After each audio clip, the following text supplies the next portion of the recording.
திரையேனம்மா திரளான சுகம் காட்டும் கரை நானம்மா.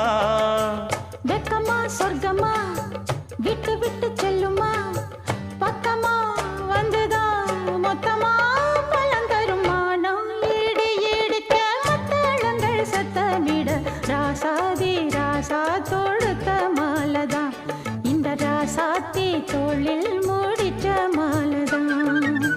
நினைச்சது பழிச்சதையா எனக்கு அது கிடைச்சதையா என்னையா சொல்லையா கண்ணம்மா கைய தொட்டு. மானம் இடி இடிக்க மத்தளங்கள் சத்தமிட ராசாதி ராசா தொடுத்த மாலதான் இந்த ராசாத்தி தோளில் முடிச்ச மாலை.